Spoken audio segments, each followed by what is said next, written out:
Good morning, everyone. While we wait for everybody remaining outside to trickle in, I'd like to just welcome you all here to ABARES Outlook 2024. There has been a slight delay to the program this morning because the one traffic delay in Canberra has a few people still on their way. But we're going to get things kicking and rolling. I would like to start by expressing my deepest appreciation to the Ngunnawal people who will be so graciously welcoming us to have this conference here. My name, as I said, is Kate Banville, and I'd also like to acknowledge the traditional custodians of the country throughout all of Australia. Thank you all for coming to this conference, which for the first time is a hybrid conference. We have you all here in the room, but we also have some 200 delegates online, so a special hello to you all. I'm going to introduce now the Minister, Senator Murray Watt, who joins us all the way from the ASEAN Special Summit in Melbourne. Minister, welcome. Okay, our tight deadline and timeframe for the Minister actually has some flexibility, so that's that's really good for us. Well, I might start then while we've got this time to just do some housekeeping. If you haven't made yourself familiar with the toilets as you came in, they are at the bottom of the stairs to each of the sides. If you've come through the lift, you would have noticed them there as well. Please do engage online using the hashtag ABARES Outlook.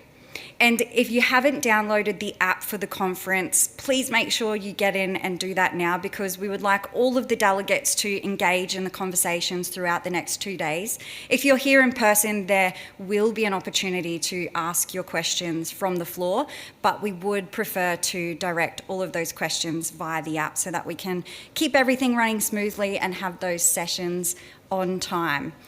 Now, without further ado, I would like to cross to the Minister for Agriculture, Fisheries and Forestries, Senator Murray Watt. Thanks for joining us. No worries, take two. Hopefully you can hear me okay this time. We've got you loud and clear. Over to you. Terrific. Thanks very much for that, and apologies for the technical difficulties. Well, good morning, everyone, and can I welcome you to this year's ABARES Outlook Conference. I'm sorry I can't be there with you in person today, but as you can see, I'm joining you remotely from Melbourne, where I'm attending the ASEAN Australia Special Summit, and that's celebrating 50 years of Australia becoming the first ever dialogue partner for the Association of Southeast Asian Nations. And being here in Melbourne for ASEAN is a great opportunity to showcase the work of everyone who's in the room there today, to showcase the premium Australian food and fibre that you all produce to some of our most important international markets. I'd like to start today by acknowledging the traditional owners of the land that each of us is gathering on, and pay my respects to elders past, present and emerging. I think for all of you who come to this conference year after year, you know that every year ABARES Outlook provides a fantastic chance to discuss everything that is happening and the emerging trends that we see that will shape our agricultural industry over the next 12 months. And ABARES' latest forecast, which you've probably seen released today, showed that the industry remains in really good shape, and it's predicted to rebound by up to 6%, bringing the gross value of Australian farm, fisheries and forestry to $90.8 billion, which will be the third highest on record. Those figures are a real testament to the hard work of our farmers, our fishers, our foresters, the workers in those industries and the whole agricultural supply chain. From a government perspective, I'm really pleased to see that our policies are underpinning that effort. The next 12 months will be key to building on the work that we've already done since taking office nearly 2 years ago and delivering on our priorities.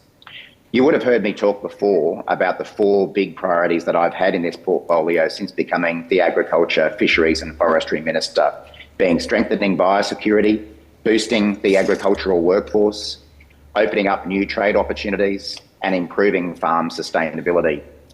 The Albanese government's work in these areas has provided an important foundation for our ag sector to succeed, such as our work to deliver the first ever sustainable biosecurity funding model, including more than $1 billion extra that we've ploughed in to protect our nation from exotic pests and diseases, or delivering tens of thousands more workers through the PALM scheme and our investment in fee-free TAFE courses to encourage locals to get into the ag sector, or expanding trade relationships, which have seen massive increases in agricultural exports to big markets like the United Kingdom and India, as well as Southeast Asia. And of course, the work that we've done to begin stabilising our relationship with our biggest trading partner, China, is of immense importance to our ag sector as well. But while we'll continue delivering on those areas this year, my big focus for 2024 will be working with our agricultural sector to lift its sustainability and tell that story more widely, to show the world that by embracing climate-smart practices, Australian agriculture should be its producer of choice. I acknowledge that this involves building on the work that the industry is already doing, but there are ways in which government can support that work to ensure that farmers can reduce their emissions and adapt to climate change, all while maximising their profitability and minimising their risk.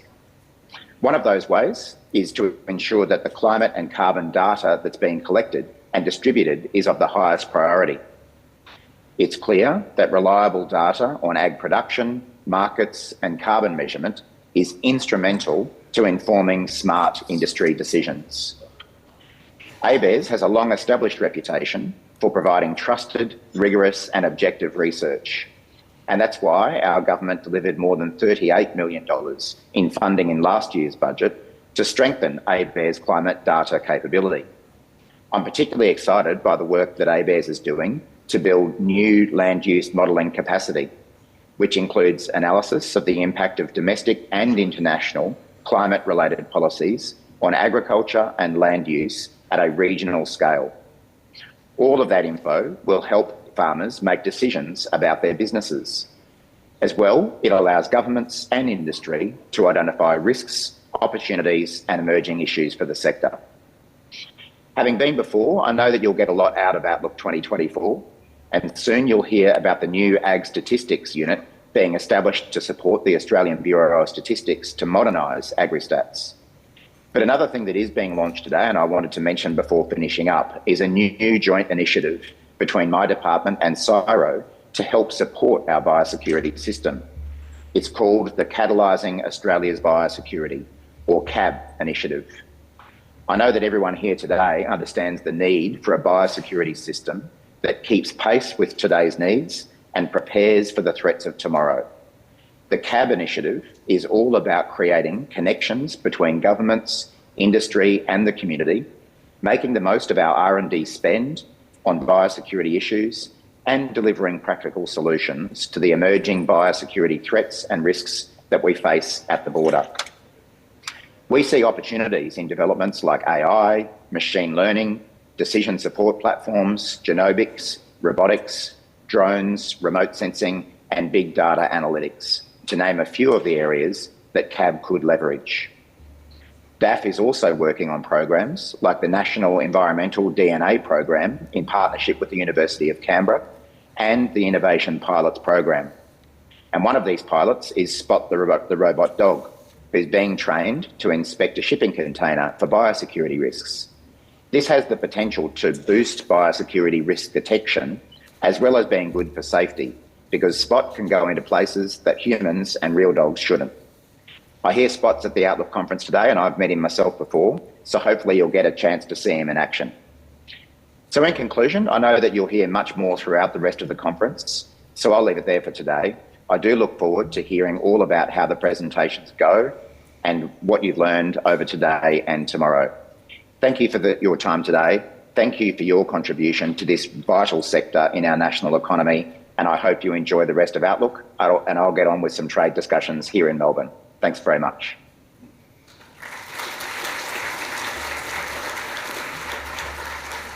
That was Senator Murray Watt joining us there from ASEAN in Melbourne, where the Prime Minister is hosting a special summit to celebrate 50 years since Australia became ASEAN's first dialogue partner. So An important event, and no doubt a lot of important agriculture-related discussions will happen there.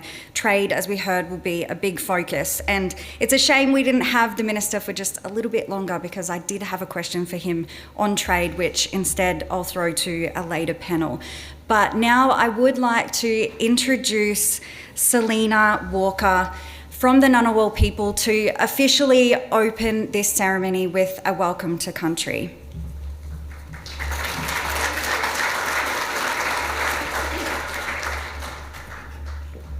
Thank you. Yuma, Galaganya Jelena Walker, Darawa Nana, Darawa Ngunnawal. Hello, my name is Selina Walker and this is Ngunnawal Country. I'd like to first start by acknowledging my elders, the Ngunnawal elders, and pay respect to my elders past, present and future. I'd also like to acknowledge a recent passing of my grandmother, Auntie Agnes Shea, who was the most senior Ngunnawal elder here. She was a little old black woman, but she did get around, so I'm sure many of you crossed paths with her. If you did, you're one of the lucky ones.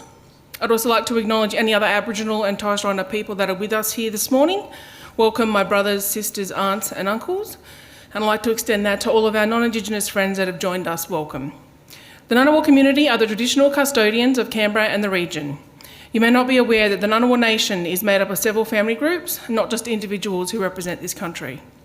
Therefore, as a community, we have an elected body known as the United Ngunnawal Elders Council to represent us, along with the Aboriginal and Torres Strait Islander elected body of the ACT. This is important for you to understand and acknowledge, for our identity is a collective identity. There are other Indigenous and non-Indigenous people from around the nation, the country and the world who have come to live on Ngunnawal land. I'd like to acknowledge and welcome you all. The tradition of welcoming the people to country is a practice that was handed down by our ancestors, old people and elders from the beginning of time. Before entering another person's country, you would first announce your arrival and not enter until the traditional owner formally welcomed you. The reason for this practice was to protect your spirit whilst in another person's country and also to show respect for the country which you were entering. It's wonderful to see that this practice is now recognised and respected. I suppose it's not like entering into someone's home unless you're first invited. The Ngunnawal people, as within all Aboriginal people, have a great heritage that we would like to share with all Australians from every walk of life. As you are aware, Canberra means meeting place. And Canberra has been a place of gathering for many Aboriginal tribes of Australia to come together to deal with important business and also for ceremonial purposes. Our Ngunnawal ancestors believed in the importance of people gathering to build relationships, share knowledge and to celebrate the gift of heritage and history. We believe it's important for all to recognise our unique history and again understanding that our land is our heritage and how loss of the lands has disconnected so many Aboriginal people from their spiritual links, cultural heritage and identity. Reconciliation is not just a word, it is an action, and it's a human rights movement. As an Aboriginal person in this country, I've only been counted as a human being for 57 years. Let me repeat that while that sinks in. I, as a beautiful black woman in Australia, have only been counted as a human being for 57 years. I'm only 43. We are very young in our reconciliation journey here in Australia, but we're on the right path. By incorporating proper cultural protocols like welcome to country, acknowledgement of country, smoking ceremonies, etc., we are on the road to true reconciliation. It does hurt me though that my dad was born a tree, that my grandmother was a mother in this country before she was a human being. So I ask you all to take a moment and think about how old you are, how old your children are, and how old your elders are, and what you're doing to contribute to that reconciliation human rights movement. The referendum that happened last year was another huge milestone in our reconciliation journey. Not the result that we wanted, but it did bring a lot of truth-telling. Helped us to identify where we have to focus our efforts and what states need the most amount of help. I'm so proud to be a Canberran, and I'm proud of my fellow Canberrans for the yes vote here in the ACT. It's a demonstration that the work that my grandmother did in reconciliation can bring that change that we all want. It does influence. Every time I mention the word referendum, I see heads go down, I see people get fidgety and uncomfortable. We've got to stop this. It's a shared history, so there's shared accountability. If we continue to live in shame here in Australia, we are never going to progress in this country. I don't want my boys to be able to be up here fighting the same fight that I am in 20, 30, 40 years' time. If we change nothing, nothing is going to change, and I want change. So I encourage you all to continue to have those conversations, have those awkward discussions where learning and understanding lies, which is what reconciliation is. It's just in a simple conversation. So continue to do that so that we can move towards true reconciliation. So thank you for inviting me here to Welcome to Country. I do apologise for being late. I was meant to start earlier, but you know, Canberra traffic, public servants, I won't say that here, no. Yeah, apologies for being late. Well done to the organisers. Unfortunately, can't stay for the rest of the event, mostly because I don't know what you're doing, but I do have 8 teenagers that I care for, so never a dull moment in my life. So congratulations, I hope today is very progressive for you. Look forward to hearing about what the work that you're doing. And I'll now finish in the words of my people, the Ngunnawal people. Yumalandi Yunanga Yarabu Yangu, which means you may leave footprints on our land now.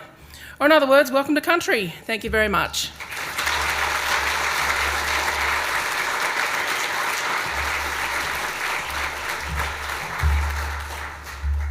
A sincere thanks to Selena there for prompting important and, in her words, sometimes awkward conversations.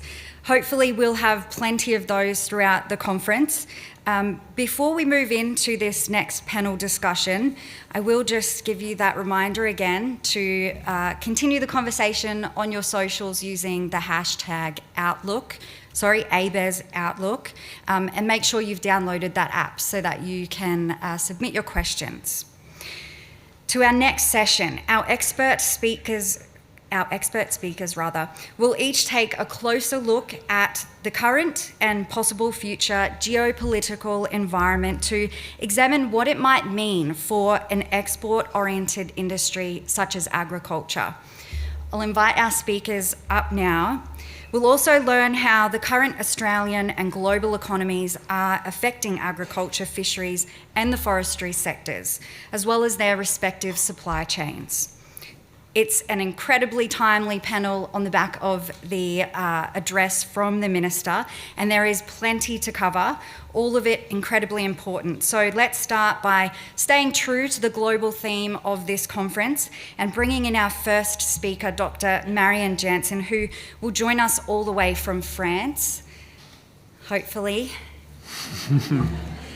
Marianne is the Director of the Trade and Agriculture Directorate at the OECD. She's based in Paris and has previously held senior positions in the World Trade Organization, the International Labour Office, and the International Trade Centre. In these roles, she has provided support to trade negotiations and to World Trade Organization dispute settlement. Marianne, it's almost midnight in Paris right now. Thank you for staying up to present to us. Thank you for inviting me, and always a pleasure to be with you. Unfortunately, only digitally. I would have loved Kay to join Jared and Lucy on the podium. So thank you for having us. This is also for me a way by staying up to celebrate a strong and long-lasting collaboration with ABERES, and we hope that that collaboration will continue. I'm going to use slides for my presentation, and I was told that they will be uploaded by somebody else. There we go. I'm going to present information on global trends in agriculture.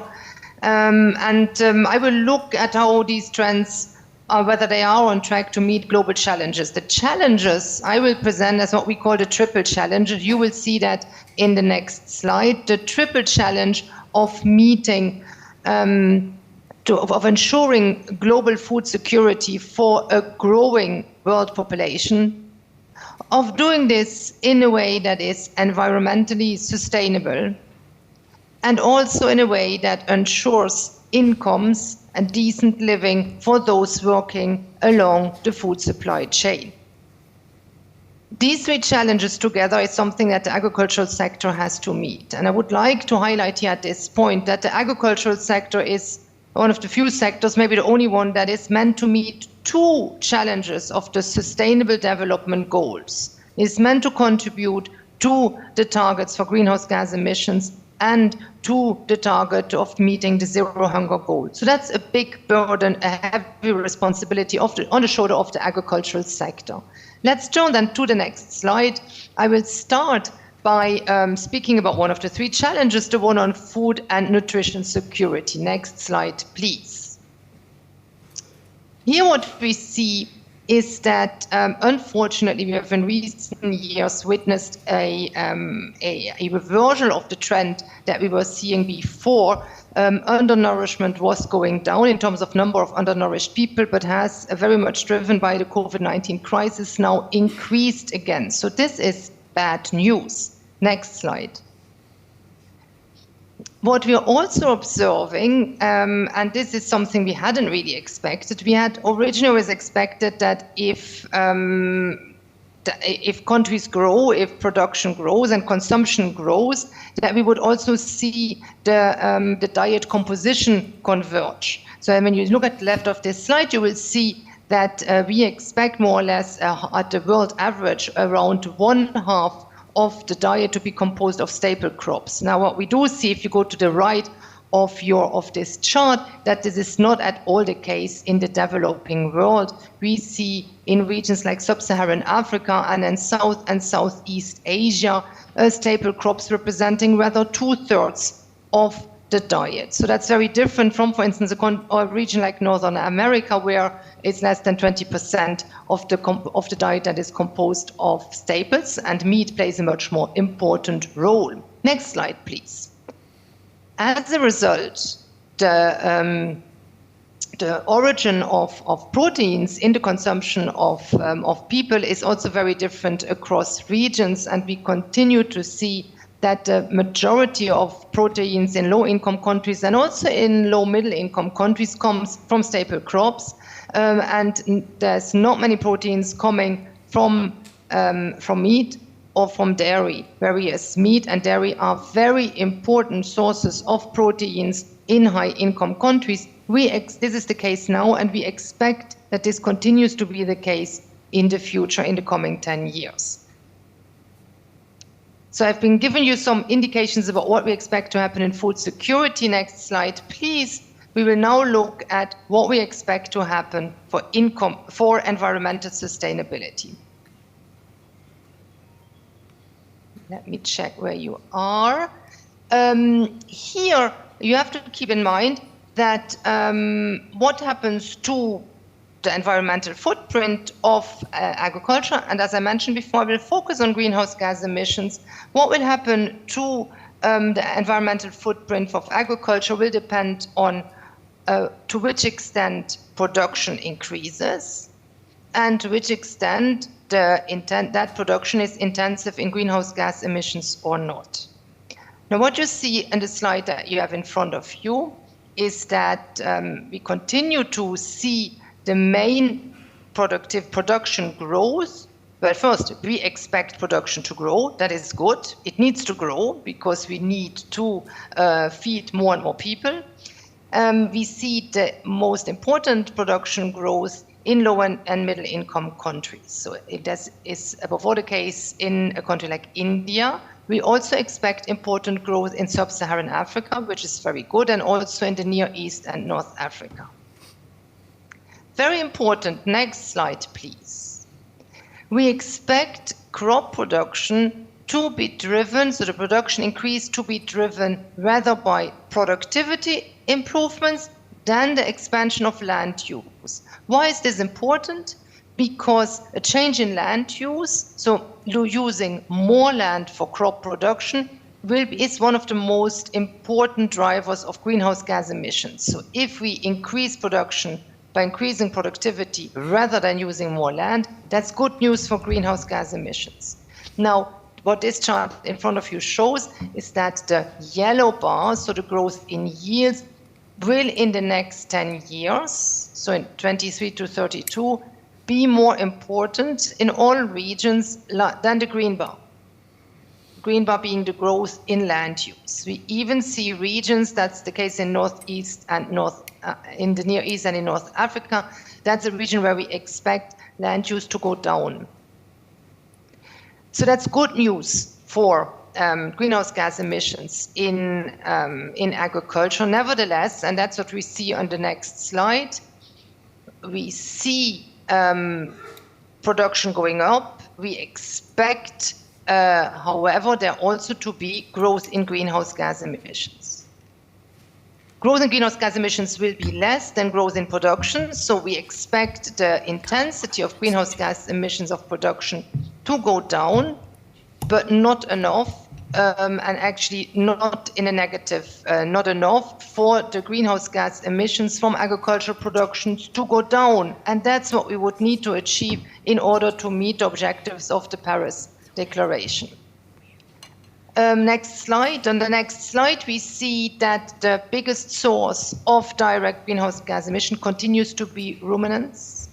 There will also be an important growth of greenhouse gas emissions from the use of synthetic fertilizers, but that the importance of greenhouse gas emissions in that sector is much lower than the one of ruminants in the total greenhouse gas emissions. So really, the continuing driver of greenhouse gas emissions in agriculture will be ruminants.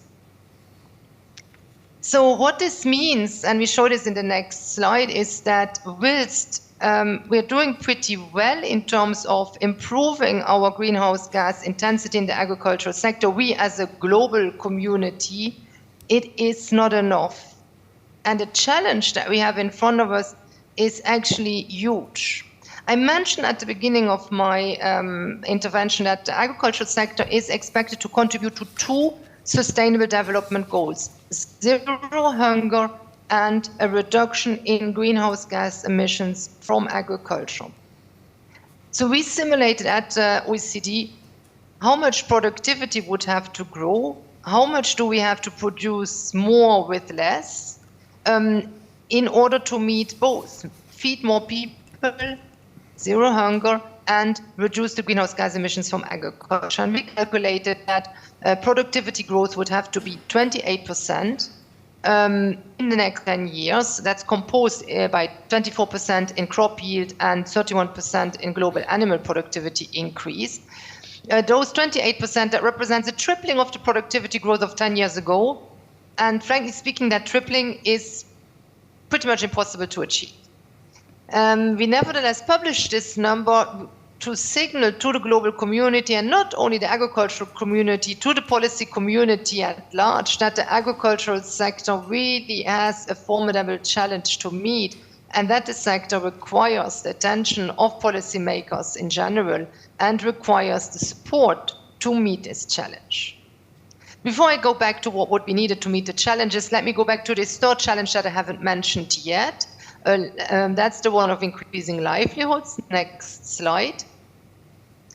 And when we look at, next slide, please, what is happening there, we are interested, of course, in prices. What will be the income of farmers? There we expect that there's going to be a continued decline in the real prices of agricultural commodities. When you look at the right of the chart, we see a general long-term trend of a decrease. We expect that to continue. Next slide. However, we also expect there to be continued uncertainty in markets. So one thing we do is that we do not only look at the evolution of prices, predict how prices evolve in a relative, if the environment is relatively stable. We also conduct simulations where we look at what can happen if there are shocks to the economy. Now, an important shock, and I will have 2 slides on this, happened 2 years ago when Russia attacked Ukraine. And 2 things happened at the same time. The Ukrainian production and exports were, of course, challenged and went down. And at the same time, there was a moment where we witnessed Russian exports decline. And the 2 together could have led to a very heavy increase in prices. We expect that if both countries stop exporting, prices can go up by close to 40%. And markets at some moment jumped up by those 40% and even more.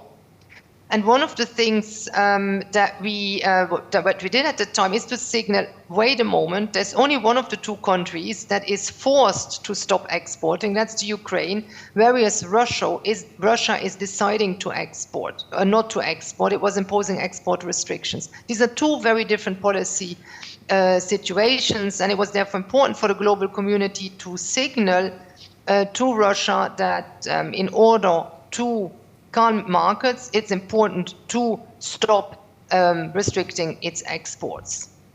So we found it important to pay attention to the detail and also to start messaging and sometimes together with our colleagues in capitals on what the real drivers for price changes were. And in that situation, that was important also to contribute to stabilizing prices that fortunately went down relatively rapidly after a first overshooting. Next slide, please.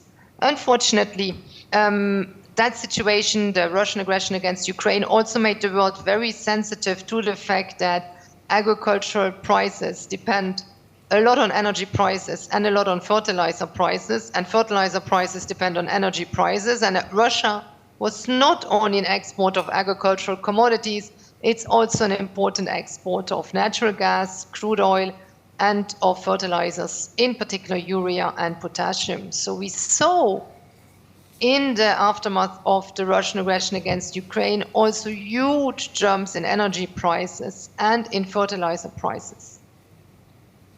Now, as a result of this, the agricultural community, including those of us who are active in the business of assessing markets and looking into the future of markets, wanted to understand better what the effect of fertilizer prices is for other prices in the agricultural market. And on the next slide, I show that we have invested as the OECD in understanding better how fertilizer prices go through the system and affect commodity prices, in particular crop prices directly, but also feed prices, because animals eat crops, and through the feed prices, then animal prices.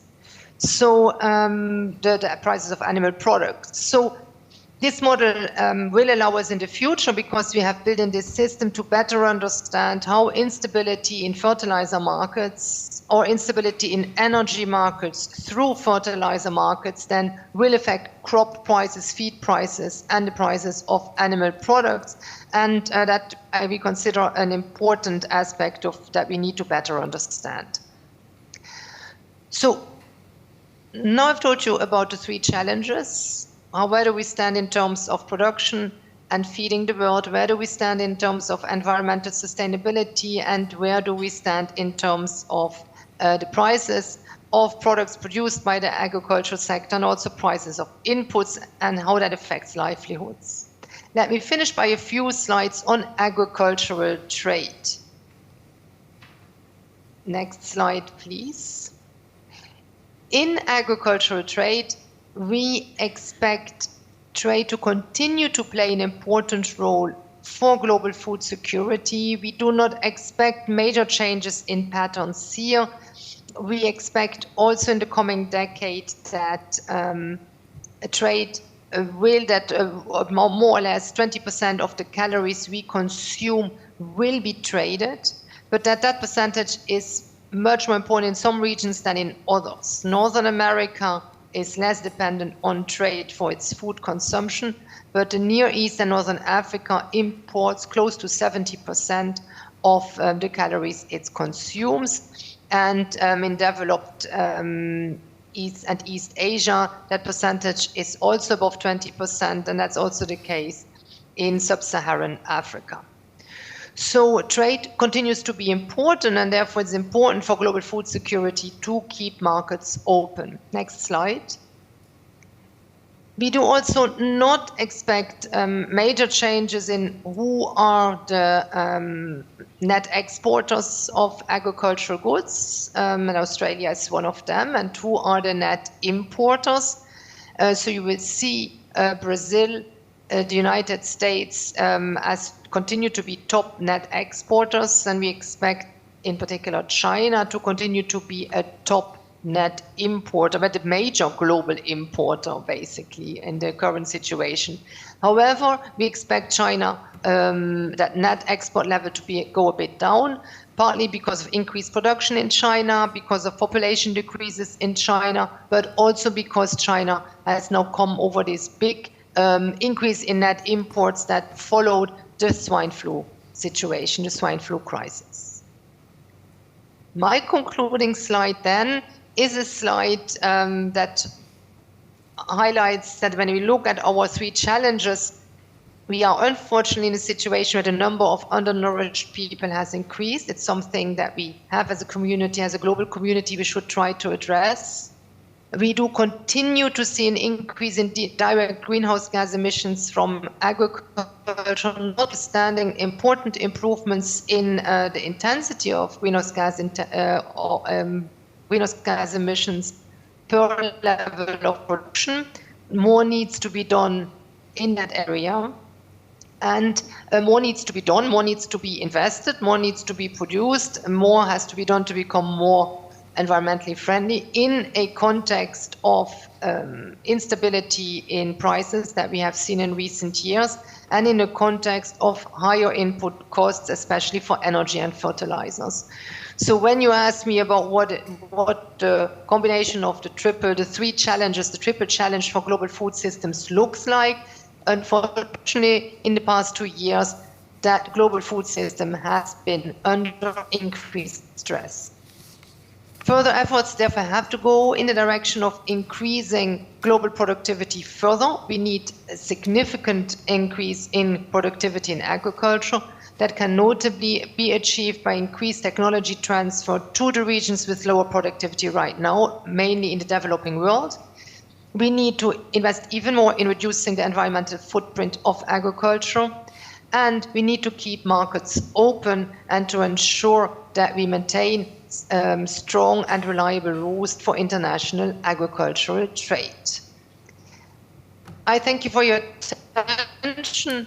I look forward to the discussion, and on the last slide you will see our contact details. Feel free to reach out to us, but also feel free to come and see us in Paris if you want to learn more about our work on agriculture at the OECD. Thank you, and back to you, Kate. Thanks, Marion. Now, Marion has kindly agreed to stay with us until the end of the following presentations to be able to take some of your questions. But first, I'd like to introduce the Executive Director of ABARES, Dr. Jared Greenville. In this role, Jared leads a comprehensive program of scientific research and economic analysis across Australian agriculture, fisheries and forestry. The Bureau's work underpins the development of Australian government policy, as well as decision-making from the farm gate to national industries and international markets. Over to you, Jared.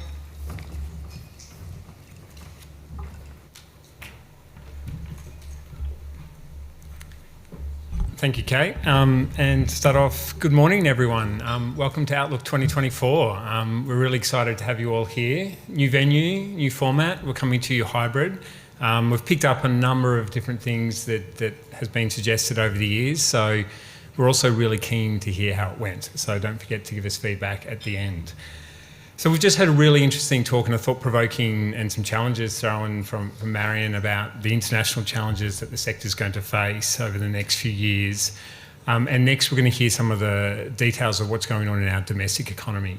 But I wanted today to talk to you about our outlook for Australian agriculture. And then I want to start to open up a discussion which is linked to some of the challenges Marion has put to us about how the sector can start to shape the future rather than respond to it. And in particular, the thing that I wanted to open that discussion around is how do we shape the changes that the sector is going to have to face to remain sustainably competitive and not seek to resist them. Now, so starting with the outlook, and unfortunately the Minister stole some of my key points, but that's okay, I guess. Australian agriculture, fisheries and forestry sectors continue to perform very strongly, but they have fallen from the record highs that we've seen of recent years. Now, while there's been a lot said about seasonal conditions and weather forecasts recently, We have seen a lessening in the exceptional conditions that we saw recently, and in the case of WA, it's quite a significant shift towards drier conditions. In WA this year, we're expecting our winter crop to fall to 14.7 million tonnes, and that's a 44% reduction from the record that was set last year. These factors have contributed to the agriculture sector value falling from a record of $94 billion last year to about $80 billion this year. When we look at fisheries and forestry value across the 2 years, that has remained relatively stable at a combined value of about $5.8 billion. In the fisheries sector, we're seeing aquaculture continue its rise in terms of its share of total production from that sector and total sector value. But last year, when we add fish and forests and agriculture together, we see it really set the high water mark, and the combined sector value actually exceeds $100 billion. As we look to next year, seasonal conditions are looking brighter. And there's an expectation that some of the climate drivers that have shifted us to drier conditions will start to break down, and there's a possibility we could once again return to a La Nina phase, but with an initial expectation that we'll be looking at average seasonal conditions. With this seasonal outlook and some good but falling international prices across the suite of our products, we're expecting agriculture value to rebound slightly, up 6% to $85 billion. When we include fish and forests in that, overall sector value is forecast to reach $91 billion. Now, in line with our changes in production, we're expecting there to be some fall in agricultural exports this year, falling down to $67 billion, and overall sector with fish and forests exports to reach $72 billion. However, exports are expected to remain high this year as we continue to be bolstered by some of the record grain harvests that we saw over the last few years, and that will keep our export receipts high. When we look to next year, as those surplus stocks begin to get exhausted, despite the expectation of a growth in production, we're forecasting exports to actually fall again next year to $64 billion. So part of this fall is also being driven by a softening of international prices across a number of our major export items. So what does this all mean at the farm level? Current conditions have seen quite a number of changes in farm cash incomes. As many producers will know, farm costs have continued to rise as prices have started to fall, and in many areas production has also started to fall. This has seen a narrowing of margins, with broadacre farm cash income expected to fall this year by around 59%, albeit, as you can see from the chart, off some very high levels. This fall is not as great as we were expecting at this time last year, as in a number of regions, outcomes improved as we got some improved summer rainfall, better than expected. As we look to next year, there's a few interesting dynamics at play which will influence both farm incomes and farm profits. Incomes are expected to increase as production increases. However, farm cash costs will remain high, keeping pressure on margins. Broadacre farm cash incomes are expected to rebound quite a bit and increase by 47% to $192,000. But factoring in the uncertainty, as we all know, around seasonal conditions, they could vary between $90,000 and $244,000. On the profit side, we're expecting average broadacre profits to be weighed down by some changes in the value of trading stocks that are held on farms. So that's things like the herd and the flock and any held over grain and the like. Many producers built up stocks, particularly herds and flocks, when prices were high. And looking to next year with the expectation of improving but still lower prices than we've seen on average over recent years, the value of these stocks will fall, and a number of farms are expecting to see face some capital losses. That said, we're expecting to see quite a turnaround in farm profits from an average loss of around $40,000, flipping that to an average profit around $40,000. Now, when we cast out beyond next year, over our medium term, we know that the global outlook will continue to be influenced by the ongoing war in Ukraine and other global conflicts. The potential for further geopolitical instability, particularly around some of our major institutions, and the speed at which economies regain control over inflation. All areas with a high degree of uncertainty. At home and closer to the farm, the pattern of seasonal conditions is also going to play a role. The medium-term forecast, or medium-term outlook, I should say, will be influenced by the expectation of the breakdown of the current El Nino event. This creates a possibility for a wetter future or alternative outlook rather than a drier one. But as per the macro economy, one with a great deal of uncertainty. So if we play this out as we do in our report over the next 5 years, this could see agricultural value lie somewhere between $81 billion and $84 billion in today's dollar terms in 5 years' time. However, as we'll come to later in the conference, the expected variability in seasonal conditions and the macro environment will mean different things to different parts of the sector.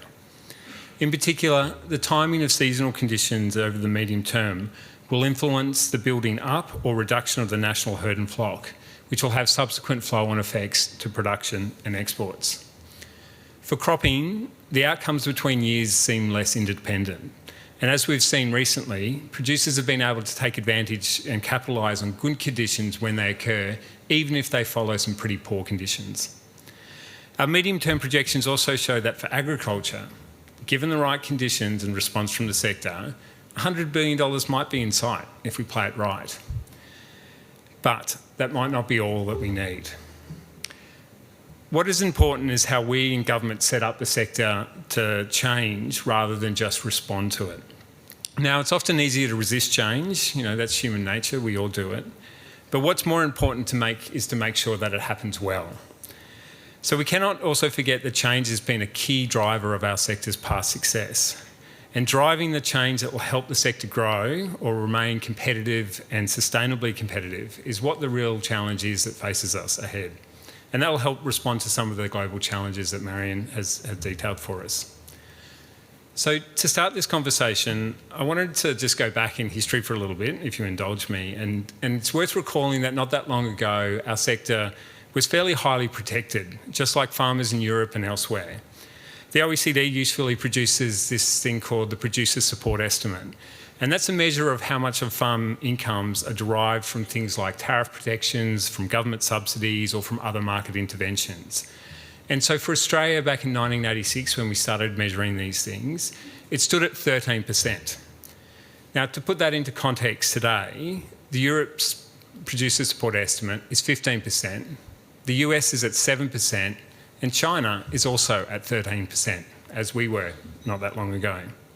Australia now sits at 4%, although we think that number's a little bit high, and we'll talk to the OECD about that. But it's worthwhile noting that there's been significant change, and it's worth having a look at where this change has led us.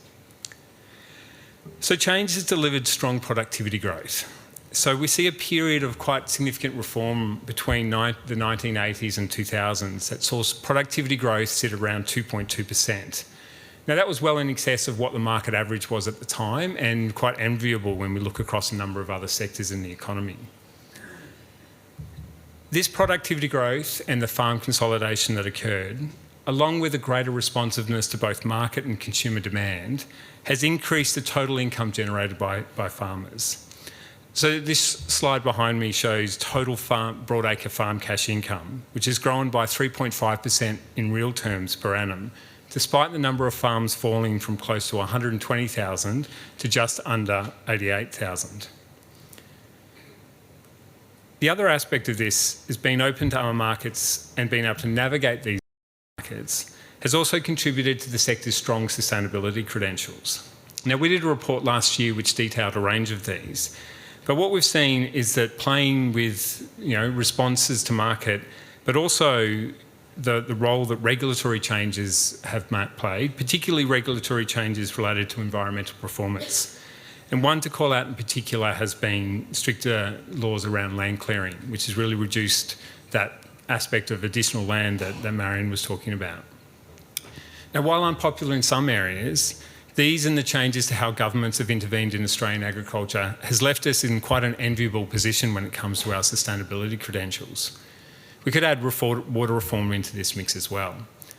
As an example, and as shown on screen, our emissions intensity per unit of production is at world best levels. We also see that our chemical and fertiliser use is sitting at world best practice levels. Yet, as the challenge has been put forward to us already, when we look forward, we'll need to do more to dealing with sustainability pressures, including the need to reduce emissions from agriculture. So the good news is that we've shown that we can succeed in shaping change, and we spoke about this particular aspect here last year. But without change, Australian agriculture is expected to account for more than 20% of national emissions by 2035, leaving us and transport as the two highest emitting sectors behind stationary energy. Now, it's unavoidable that the sector will have to reduce emissions and further improve its emissions intensity. Consumers and supply chains will demand it, and agriculture will also be expected to play its role in our transition to net zero economy. So we'll need to invest now to profitably reduce those emissions, with the first step of embracing measurement and a more active and deliberate R&D push. On other sustainability pressures, dealing with these reforms efficiently, and I'll focus on that word efficiently, albeit they are difficult, is going to be important for us to be competitively sustainable. Now, one thing that we don't want to do is to lock in practices that limit our sustainability potential, but also embed inefficiencies into the sector. And I wanted to come back to water reform here. So an example here is water reform. So there's something that at the moment the sector is dealing with, and it's going to happen. It's coming at us. And though highly unpopular, having buybacks as part of that mix is good for the sector to navigate this efficiently. So policies in the past that we've used, like subsidising on-farm water infrastructure, place us at a competitive disadvantage, as they have an outsized lasting impact on water prices. Now, we shouldn't be looking at policies that unnecessarily add to overall sector costs in a situation where we've already got declining terms of trade and rising input costs. And there's also good evidence in a report that we'll release tomorrow, and we'll discuss in detail at the conference tomorrow, so stick around, that we should think outside the box in terms of environmental water, and in a smarter way to try and get the best possible environmental return from that very large investment that we've made in recovering entitlements under the Basin Plan. Finally, to wrap up, and in the end I'm going to end where Marion ended up. There's more work to be done to understand and correct the forces that have led to the slowdown in productivity that the sector is facing. So fast forwarding here with the additional years outside that period of reform, we see that productivity growth has fallen from the annual highs of around 2.2% to an annual average of about 0.6%. Now, we know that climate changes in our climate are playing a big role here, and we've documented that here at ABARES, and we've got some research to really go into that detail. But we also know that that's not everything, and there's other drivers at play, and there's more needed to untangle what's really going on.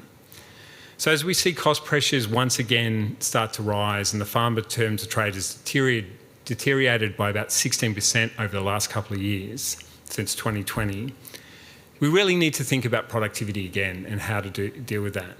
Because in a world where we've got rising input costs and, as Marion put up, flattening again prices, productivity will need to return to help the sector remain profitable, but also to remain competitively sustainable. So maintaining our investment in a world-class R&D system, making sure our biosecurity system is working as effectively as it can, amongst of other things, will be required. And with that, I'll leave that and thank you. And as always, please see our website. A lot of the detail of the talk will be up there in our reports, and look forward to the discussion. Thank you. Okay. Thanks, Jared. You spoke about the slowdown of productivity there and the challenge to lower emissions.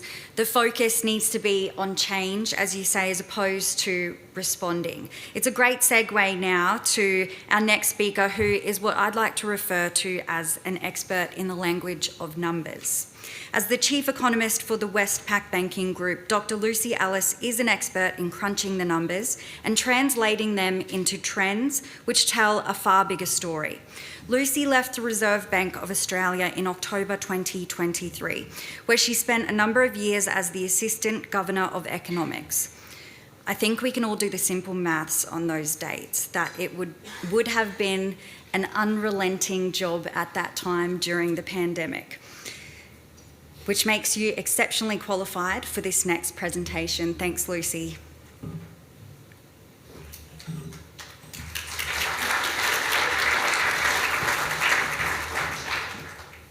Well, thanks very much, and thanks to all of you for being here today. It's great to be on the other side. Certainly, I can't imagine ever talking to an ABARES conference in my old job. But one of the things that really strikes me about coming to the private sector, and particularly to the bank I've come from, is that their intent, like the intent of our company, is to be your partner for life. And one of the things that's really struck me is how much my colleagues live that. And certainly in the agriculture and forestry and fishery sectors, you can see we have a lot of customers who we consider as partners in achieving the goals that you're hoping to achieve. But in many ways, my job is not to talk about agriculture, but to talk about everything else in about 10 minutes. And so I'm hoping that by hitting the button, my slides will come up. Perhaps they will, perhaps they won't. But I want to start by giving you three sort of themes to focus on that really are organising principles for how we think about the overall macroeconomy. One of them is that the pandemic may be past, but the ripple effects are not over, they continue. The second is that other shocks are always possible and indeed probable. And the third is that macroeconomic policy really matters. And I say macroeconomic policy because one of the good things about moving out of the central bank is you can talk about fiscal policy and monetary policy together in an overall way. And I see people talking. If I hit this again, am I going to get my slides up? No. Well, let me set the scene about what happened in the pandemic. The first thing was we were all locked down. There were certain things we couldn't do. We couldn't go to restaurants, we couldn't go to the gym. So we ate at home, we bought fancy exercise bikes. We were stuck at home and we noticed that there were all these things that really need to be fixed about the place. So what does that make at a macro level? It means a shift from consumption of services to goods. And that happened at the same time as global supply chains were disrupted because everywhere was locked down, and so the factories weren't operating and the ports weren't operating as normal. And so you had a productivity shock in the goods industry at the same time as demanding had expanded. And then, of course, we all opened up, the lockdowns ended, we all got vaccinated, almost all of us, and everyone said, oh great, I can go to restaurants, I can get a haircut. And so services consumption, demand for services consumption increased again, but it took a little while for supply to come back. Now what that meant for inflation was initially you had a big surge in the global price of goods, and that's been coming off over the past 12, 18 months. But services inflation started surging a bit later, and it's taken a little while to come back. And it's been a bit slower to come back than goods prices. And part of the reason for that was that during the pandemic, a lot of governments, but not all governments, said, oh, we've just asked everyone to stay at home and not go to their jobs and not go to restaurants, and we're going to be taking out a whole bunch of people's income. So we really need to compensate them for that. Central banks cut interest rates to zero or near zero, and in particular, fiscal agencies, governments, provided considerable support. And what that meant was, actually, we had the weirdest kind of recession we've ever seen. In Australia, GDP fell by more than 7% in a quarter. Unemployment spiked from just above 5% to 7.5%. And yet, household income went up and small business income went up. It's the most extraordinary graph you'll ever see, these sort of double shark teeth going in the other direction. If you plot the level of GDP and the level of household income or small business income, you see this sort of double shark tooth with the two lockdowns. Are my slides up yet? Because I'd like to show inflation in our forecasts, if I may. Fortunately, I know what I'm just going to ask you to imagine some graphs. So, the first graph I'm going to ask you to imagine is CPI inflation, including everything that you and I buy from day to day, all the goods and services. Even the new houses, one of the interesting things about Australian CPIs includes the cost of building a new home. It includes rents, it includes your healthcare, it includes the food you buy at the supermarket, the meals you eat at restaurants, the stuff that arrives from Amazon that you can't quite explain. And inflation went up a lot through the second half of 2021 and 2022. I'm asking you to visualise this graph. It peaks at 7.8% in the December quarter of 2022, and then it comes back down again.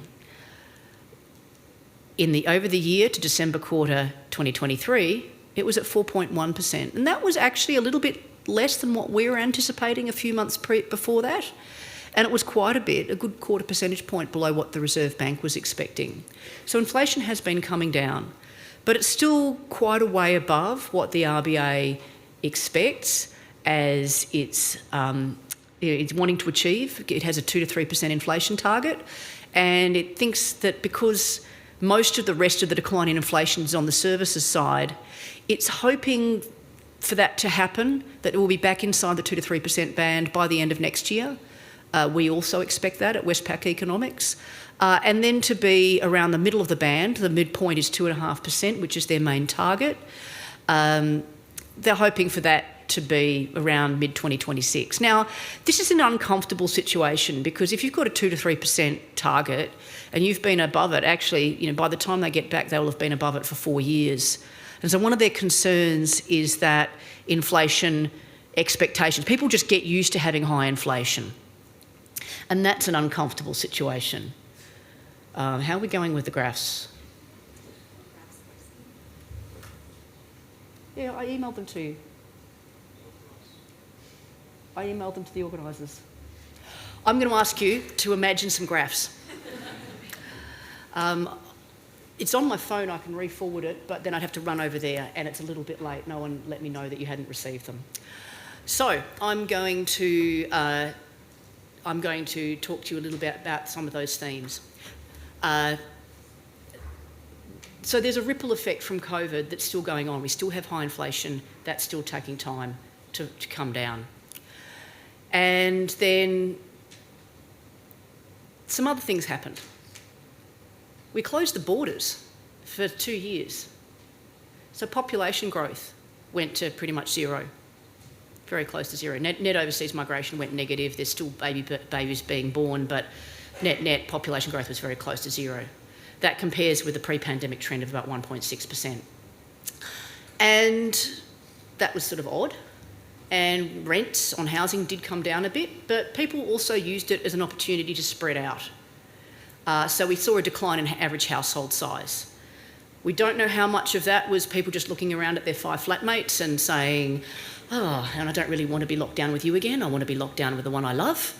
Or how much of it is just people needing more space in their homes if they're going to be in more often and working from home. We don't know how much of it is sort of a more permanent thing. But then the borders reopened again, and not just ours, but also China's. China's borders reopened, and so what happened there was the Chinese authorities told everyone in China who was studying for an overseas degree that if you want that degree to be recognised, you need to, if you want that degree to be recognised, then you need to actually be studying in country. So a whole bunch of people arrived in Australia early last year, all in a rush. First semester, here we come. And not all of the universities are back to their pre-pandemic foreign student levels, but many of them are. And actually, they could, if they could manage the capacity, they could probably take more. Demand for education in Australia is very strong.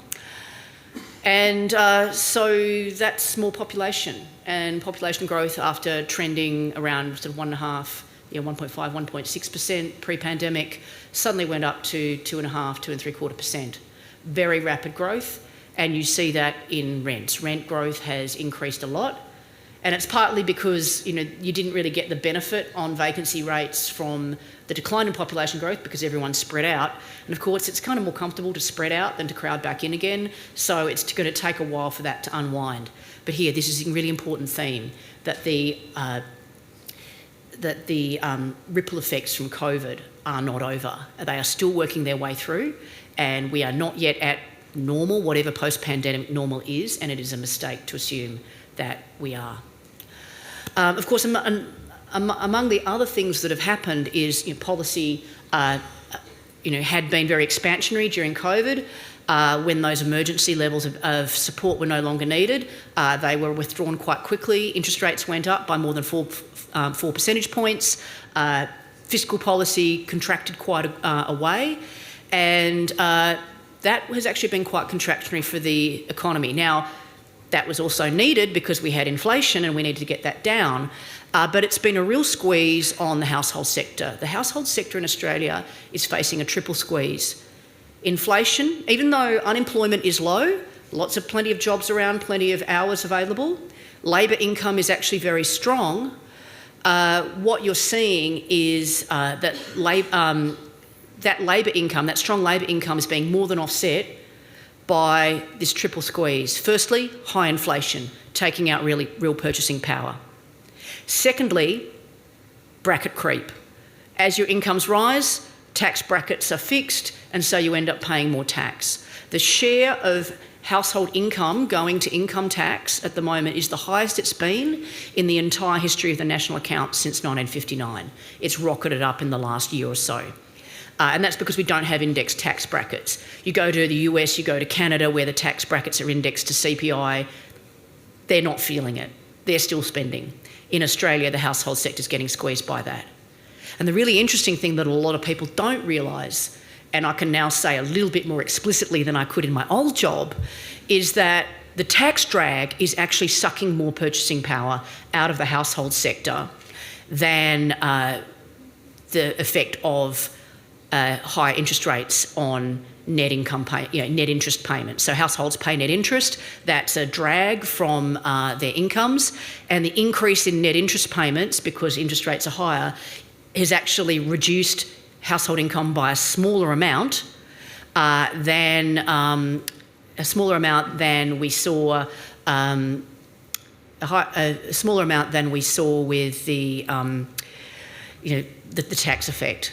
So policy really matters, but it's not just monetary policy. When you're in a central bank, you tend to see everything through the lens of monetary policy. If you ask Treasury, if someone from Treasury had come up to give this talk, they would have talked mostly about what the fiscal side is doing. I get to join the dots. That's one of the nice things about being in the role. But it's really important to understand that the household sector is really getting squeezed. And particularly, not just people who've got mortgages, but also renters. They're getting squeezed by their housing costs as well. So the ripple effects from COVID are not over, and policy really matters. And one of those ripple effects is the unwind of policy. Now, there are also other unwinds because of that unwind of policy support. Monetary policy is now considered contractionary. Things are happening like unemployment is rising. It's not rising very much, and it's rising from a very low level. I mean, as I mentioned, during COVID, unemployment got to 7.5% after being a little above 5% pre-pandemic. If someone had told me in those dark days of 2020 that, don't worry, in a year's time, a year or so's time, unemployment will be at 3.5%, I would have thrown them out of my office, because that was just ridiculous. I mean, the last time unemployment was that low, I was in preschool. But then it spent a year and a half at 3.5%. And that's a fantastic achievement, and I think it demonstrates that the sustainable level of unemployment isn't a fixed quantity, and the more we get used to having a tight labour market and realising that that person who was previously unemployed is actually a good worker, and the person who was previously unemployed realises that, hey, I can do this, and you have this sort of path dependence in your labour market. So while unemployment has increased to about 4%, around the turn of the year, and we do expect it to increase to about 4.5% as the effects of tighter policy wash through, we still think it's going to top out at around 4.5%, which is lower than it had been for most of the previous 20 years, which is quite an achievement. My graphs have arrived. I knew I sent them to somebody. Fantastic. See, I was just telling you to imagine inflation. These are our forecasts. I haven't got to this. I decided, given you didn't have to see you weren't looking at the graphs, I'm going to now talk about shocks. You can see the disruption to supply chains in shipping costs. This is an area that does actually really matter for agriculture. So I did go in a slightly different order from what my slides were, given I didn't have them, but I did know that. You can see the purple line is containers, less of an issue for agriculture, but the red line is the Baltic Dry Index, which is an index of shipping prices for bulk goods. Includes things like iron ore, but also things like wheat. These are the shipping costs. And so you can see the disruption that we had during COVID because firstly, supply chains were just disrupted, but also goods demand went up. So there was just a lot of demand for goods, and that was all trying to push through the same number of ships that you had in 2019. So the price went up. Now, it is important to mention that some of the disruptions and tensions and violence in the Middle East has had some implications for global shipping, particularly what's going on in the Red Sea. And so you have seen those shipping costs come back up again. But not as much as we saw in 2020 and 2021. That was the population. I actually want to just draw attention to this. It's just a fantastic correlation. People don't realise when people are talking about housing costs, they might talk about housing supply. But the reality is when you have big swings in population growth, it's not feasible for any construction sector to meet that additional demand. So you are always going to get surges in rents when you have a surge in population growth like this. And incidentally, if you draw the same graph for Canada, it looks almost exactly the same. Their population growth got to 3%. I'm really glad I got my slides. This is actually one of my favourite graphs. In fact, the RBA shows it in their main publications too, and it's like, I still want to use it. I'm just going to use different colours. These are our nice Westpac colours. And so you can see, inflation, big drag in pink, tax, big drag, also big drag in red. Big drag in red is actually bigger, significantly bigger than the drag from the purple bit, which is net interest payments. And tomorrow we get the national accounts for the December quarter of 2023, and I'll have another set of bars, and I expect that household income will show the same pattern. And I just want to point out something. We've got really strong labour income growth. That's the sort of aqua bars on the top. So really strong dollar income growth, and yet real household disposable income has been falling for 2 years. So sorry, I'm just going over some old ground. This is where I got to the labour market forecasts. I told you about unemployment. I just want to also mention something else, and that's participation. Because unlike some other countries, during lockdowns, a lot of people just stayed home, they were locked down, they were getting JobKeeper, they weren't participating. And then they came back when things opened up. But that's underlying a very big trend of increasing participation in the labour market. You might notice we've gone all the way back to 1966. When I was at the RBA, I actually asked the team to go back through all the ABS dusty yearbooks all the way back to 1910. And so that number for November in the dark blue line, that is actually an 114-year high. There has never been a higher rate of the participation rate in the labour force in Australia as we've seen late last year. We do expect it to come down a little bit as the economy slows. There's a cyclical element to this, but that downswing is in the context of that continuing upward trend. Why? Ageing of the population. A lot of people think that ageing of the population means more old people, more retired people, fewer people participating. But it turns out that the opposite is true. Why? Because ageing means we're living longer, healthier lives. And so more of us are working, fewer of us are retiring early due to ill health. It also means smaller families. So, even in a world where it's, the expectation that mothers stay home with small children, if you're having fewer of them, you do that less often. And so you have, even without the changes and the increase in flexibility and the changes in social attitudes, you're always going to get a trend increase in female participation. And that's absolutely what you see. So, underlying trends are really important. And this one, I think, was a surprise to a lot of economists who assumed that we would have a shrinking labour market, not a growing one. Just a little bit about commodity prices. Commodity prices are not just agriculture. The big three, of course, iron ore, coal and gas. Our fourth biggest export commodity is university education. Maybe that's not a commodity. And I've actually noticed there's been a real upswing in licensing of intellectual property other, which I think is bluey. No, seriously, I mean, Bluey lunchboxes, all of that, that's an export revenue if it's being licensed overseas. So it's nowhere near university education or coal and iron ore, but it is, it's certainly rising quickly. At least I think that's what it is, that particular category of the balance of payments. And at 11:30 we get the balance of payments, and I'm going to see if my graph continues with that upward rise. But more important and bigger picture than that is what's going on with commodity prices. And, one of the really surprising things about the commodity space is iron ore, it has been coming down just lately, but it's been coming down from a much higher level than anyone expected. I mean, the Australian government budget is put together on the presumption that iron ore prices go back to about $60 a tonne. And they've spent most of this year above 120, and they're sort of down around 110 now. So in fact, I was maybe talking to some Australian government counterparts yesterday, and they said, well, what do you think is going to happen to the budget? And I said, well, you tell me what's going to happen to the iron ore price, and I'll tell you what your budget bottom line is. Because the corporate tax implications of that are massive. It's a huge swing variable. And, it's a very important element of our terms of trade. And of course, our terms of trade are the relative prices of our exports to the relative prices of our imports.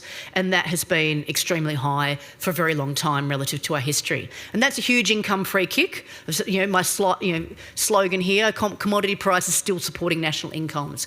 This is one thing that's actually supporting national incomes, but unfortunately it's not doing too much for the household sector, but it is really supporting the budget bottom line.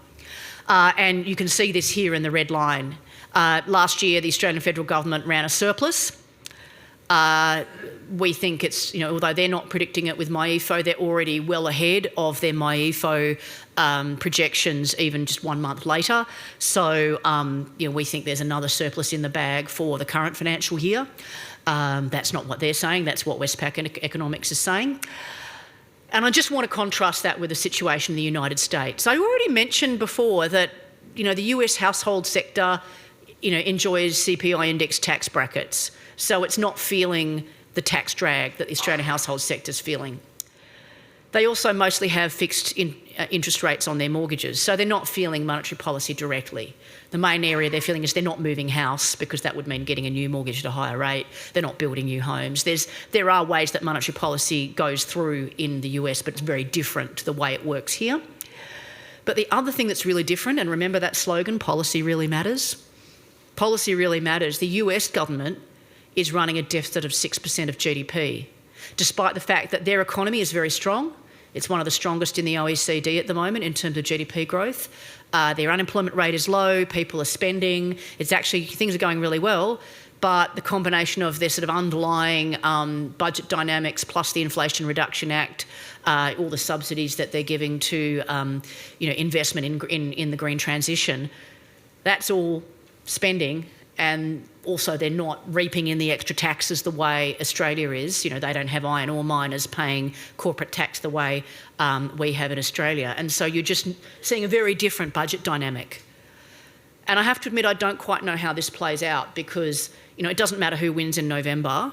I often get asked this, what happens, after the election? And my answer is always, it doesn't matter who wins in November. We will have profligate fiscal policy in the United States. It will be differently shaped. If Trump wins, more tax cuts. If Biden wins, there'll be even more green transition. But you'll still have this purple line pointing in the wrong direction at a very high level. The amount of US Treasury bond issuance this year, to replace the ones that are maturing and to fund this deficit, is likely to be about $9 trillion US. That's massive. And people will buy that because, the US is the sort of the FX, reserve currency. But it could get quite ugly for their bond yields, and that means, their debt servicing gets harder and harder. But policy really matters. It's no wonder that in Australia, the household sector is feeling a much weaker situation. Again, we get the national accounts tomorrow. We've called it as being flat in the quarter. Wouldn't be surprised to see a negative number. Domestic demand is running at about 0.2 in the quarter, we think. We'll know tomorrow. So it's pretty soggy. So the Australian economy's been pretty soggy in the second half of 2023. whereas the US is in a very different situation. It turns out policy really matters, even though the policy interest rate is higher there. And you can see that in this graph. The Fed's got interest rates, their policy interest rate higher than we have the cash rate in Australia. But inflation has come down a fair way in the US, and so we think they're going to be sooner to start cutting rates than Australia, probably around about June. My call for when the RBA is going to start cutting rates, getting inside my former colleagues' heads as best I can, is probably September. And we don't think they're going to be cutting precipitously. It's just withdrawing some of that tightness of policy. I think they'll probably do 2 this year, have a bit of a wait and see, then maybe do 2 or 3 more next year. They're not going to be, they're not going to be going down to zero again. It's just if once they've achieved what they want to achieve with inflation, then they no longer need tight policy. So I'm going to leave you now with just the table of our forecasts for 2024 and 2025. We are expecting some upward drift in the exchange rate, although that's largely against the US dollar. On a trade-weighted basis, it's much more muted, and that's really a US dollar story more so than an Australian story. Once people can see rates being cut, they're no longer worried about recessions in the US or anywhere else. It becomes what in the markets we call risk on. And when things are risk on, people don't pile into the US dollar. The US dollar is where they go when they're scared.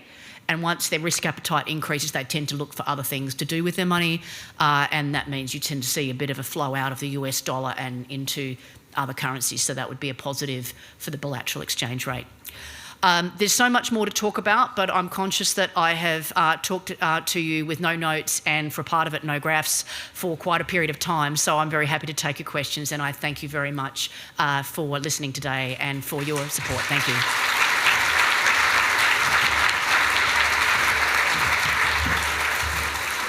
Thank you, Lucy. I introduced you saying that you would be able to tell a far bigger picture through those numbers. We took away the numbers, and I think the story we got from you was far bigger. So I promise it wasn't intentional, but thank you so much. We will open up to questions now, and sticking to that point you made about disruption, I'd like to point the first question to Marion. Thank you so much for staying with us on the line. Marion, we heard from Lucy there about the disruption that supply chains have felt because of the tension in the Red Sea in particular. Do these experiences change the future role of agriculture, trade and trade policy?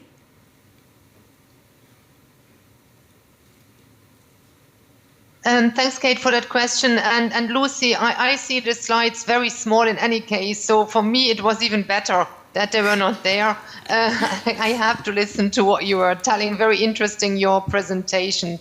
And also very insightful, Jared's presentation. No, I don't think that the trade policy advice would change. Our biggest advice, definitely in the area of agricultural trade, is always to ensure that in moments of disruptions or crisis, that countries, policymakers do not follow any panic or fear feelings and start reducing exports or introducing export restrictions. That's something that we have seen in the past, in particular in the great financial crisis in 2008, 2009. And that led to an even further increase of commodity prices than was necessary. So do not use trade restrictions, export restrictions in moments of disruption or shocks. That continues to be a very important advice.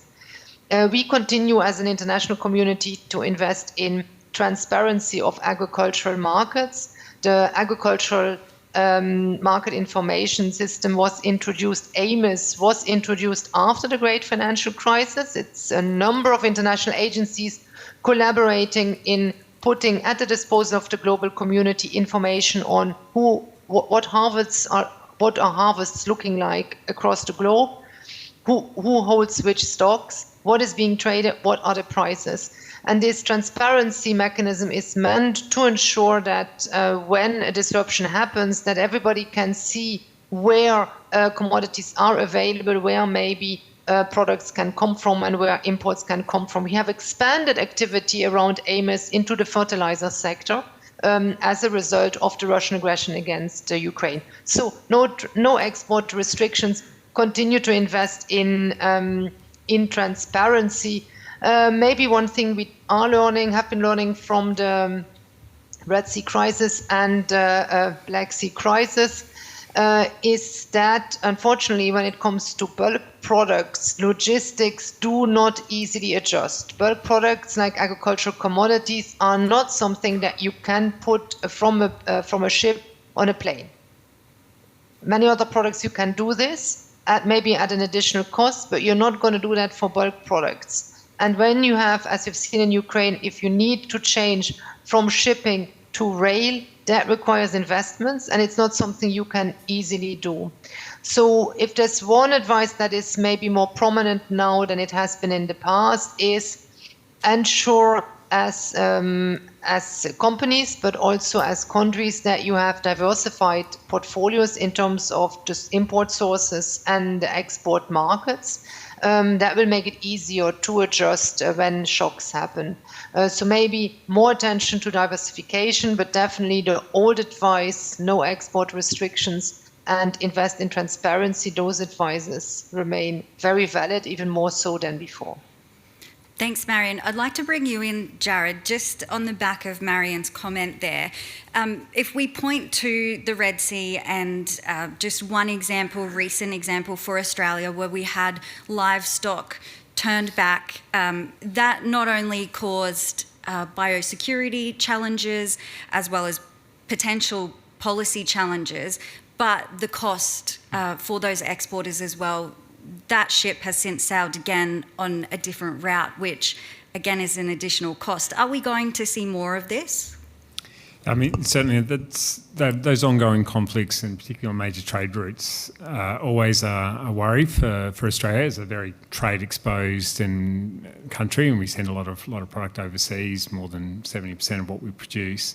I think as that remains unstable, and Lucy had the chart up of we're starting to see that instability come through in shipping rates, infects things like insurances, which flows through to costs and the like.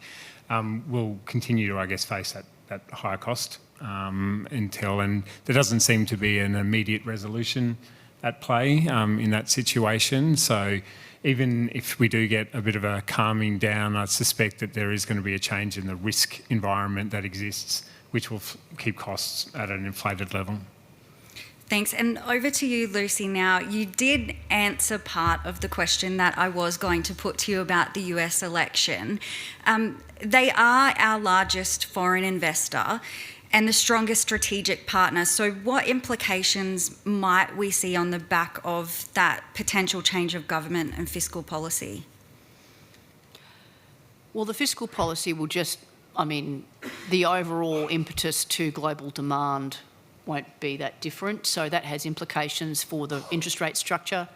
I get asked a lot about, where I think interest rates sort of land in a trend sense. Economists call that the neutral rate. There's a lot of interest in the rate structure from a lot of our customers. And so, the fact that the fiscal policy is going to be extremely expansionary in a level sense for a long time, regardless of who gets in, that's not going to change that upward pressure on the rate structure globally. In terms of foreign investment, look, it's true a Trump administration would favour actual US activity, whereas the Biden administration is more interested in friend-shoring.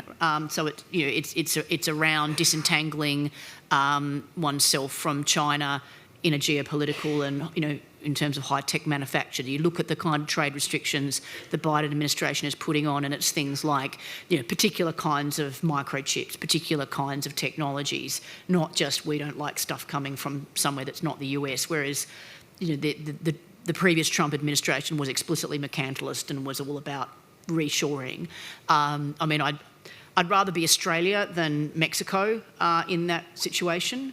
I think Mexico in particular has benefited from being adjacent to the US from what was called NAFTA, and the supply chains that sort of cross borders cross the southern US border and integrate Mexico into manufacturing. That's not something that the Trump administration is particularly in favour of. For Australia, I think, our direct trade, our direct investment, it's not that great. There will be other companies that are interested in investing in Australia. I mean, you just saw this recently with, a French company bidding for CSL, so not CSL, CSR. And so, there will be other sources of investment. You've also got to remember Australia is now a current account surplus country, so net we're investing more in the rest of the world than the rest of the world is investing in us. Our superannuation industry is an enormous flow of diversification out.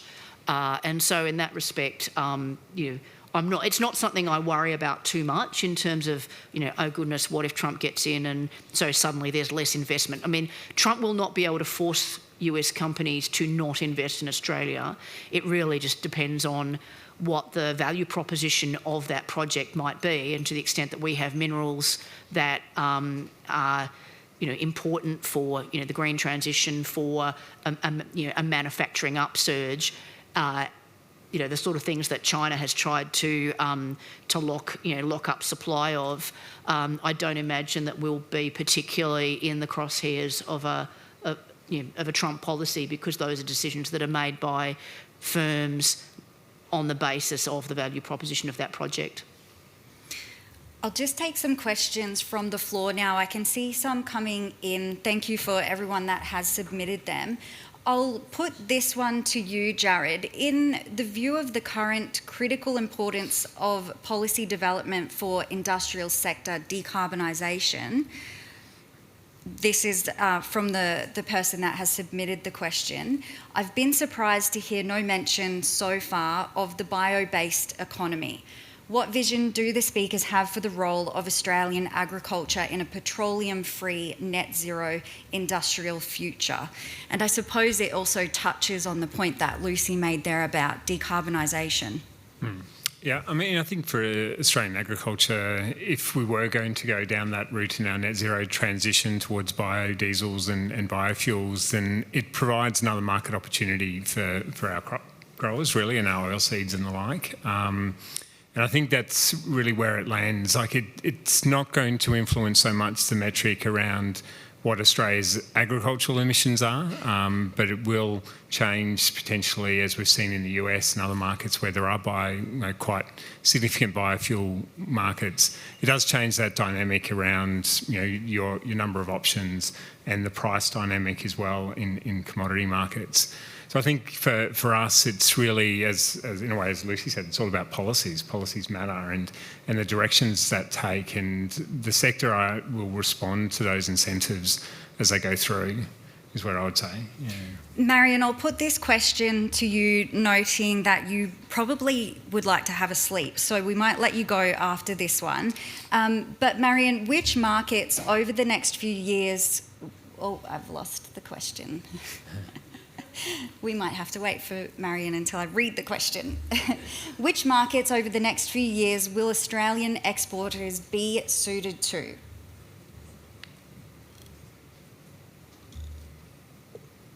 We expect that there's not going to be an dramatic changes in where you can export to. Unfortunately, we have in Europe not seen the trade agreement between the European Union and Australia come to fruition, so that would have brought some change. But what I would like to come back to is Lucy's point. What is currently a very high attraction to many countries is your mineral sector. Because there's a huge demand for minerals across the globe. So that's definitely where the exports, the negotiation power will be highest for Australia in the coming years. Whereas in the agricultural sector, you have seen tensions in Europe, you have seen tensions in India. That continues to be a sensitive area. Not easy markets, and that on top of the disruptions that we are seeing in global supply chains, in logistics, and the pressure this puts on prices, as Jared referred to. So also there are some challenges, but maybe no need to become pessimistic, and we have to continue to have a positive outlook on the coming years. Marion, so thank you for having had you with me, and indeed I would be happy to leave you now, and I thank you for letting me go. And I wish you a good continuation of the discussion, and very much appreciated this exchange and listening to Jared's and Lucy's presentation. Thank you and have a good day. Thanks, Marion.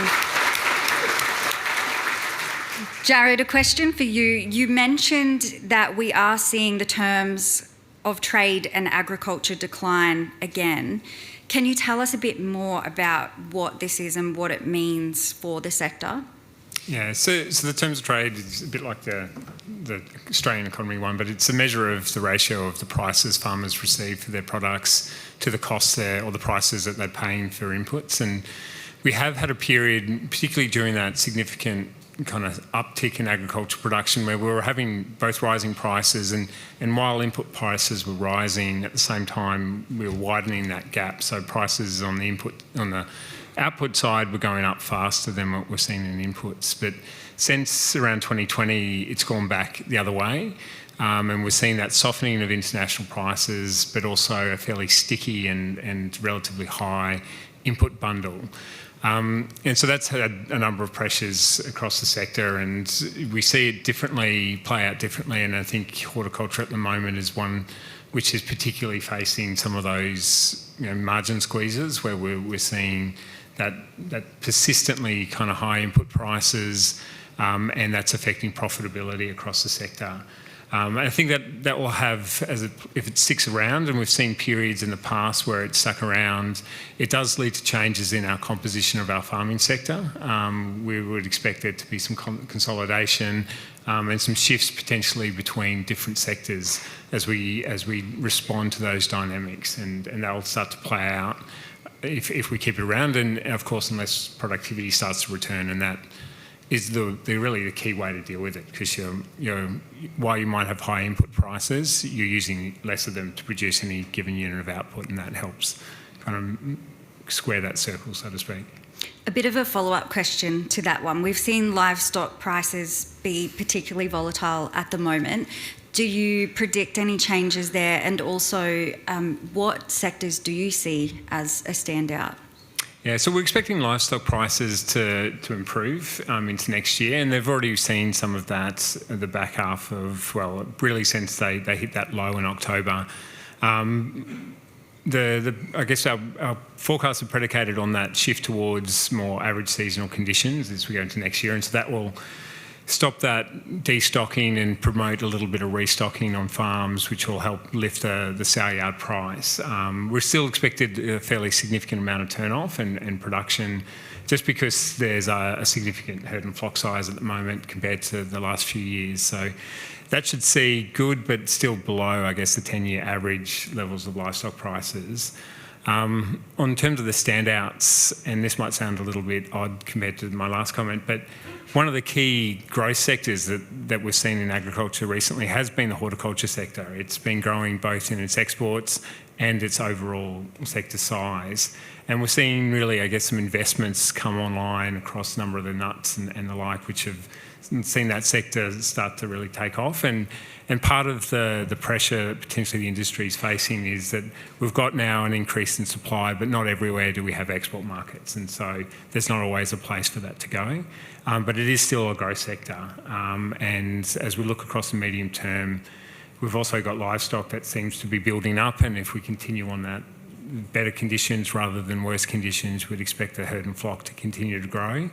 And I guess my last kind of throwaway comment is that if we were going to hit $100 billion, it really is going to be the cropping sector that takes advantage of good conditions that will take us that difference. And so that's the one to watch.